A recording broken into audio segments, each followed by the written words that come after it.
আসসালামু আলাইকুম ভিউয়ার্স, আমরা আজকে আসলাম গদাইপুর তৈবুর রহমান ভাইয়ের একটা আঙ্গুর বাগানে।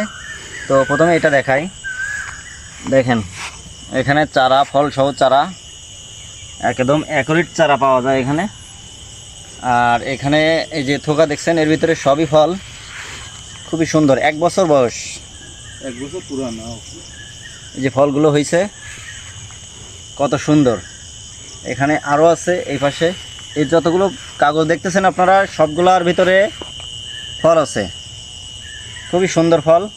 তো আপনারা যারা চারা নিতে চান, এই ভিডিওর নিচে নাম্বার দেওয়া থাকবে, আপনারা অবশ্যই এই নাম্বারে যোগাযোগ করে নিতে পারবেন। দেখেন, আমি বাদ বানে ভাই, সমস্যা নেই। এই পাশে আর একটা জাত আছে, এই জাতটার নাম কি ভাই? ভ্যালেজ।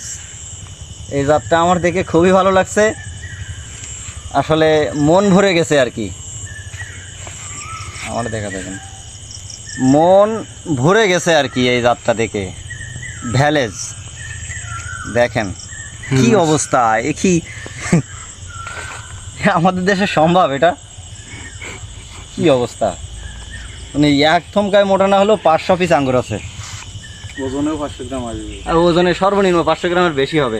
এগুলো প্রত্যেকটা প্যাকেটে এরকমই আছে, আমি আপনাদেরকে খুলে দেখালাম না, প্রত্যেকটা প্যাকেটে এরকমই ভরা। তো দেখে আমার মন ভরে গেছে, আমি মনে করছি, আমার মনে হয় আমি কাশ্মীরে আছি। হ্যাঁ আসলে। তো এখানে এই যে ভাই কলম করছে, একদম মাতৃ গাছ থেকে কলম করা। এপাশে দেখো, এপাশে এই যে কলম আছে, এখান থেকে আপনারা চারা নিতে পারবেন যোগাযোগ করে, একদম অরিজিনাল জাত। আমি নিজেও 2 পিস চারা নিয়েছি আজকে এখান থেকে, ভাইয়ের কাছ থেকে। যে ভাইরা একটু দেখাও। তো সবাই ভালো থাকবেন, ধন্যবাদ।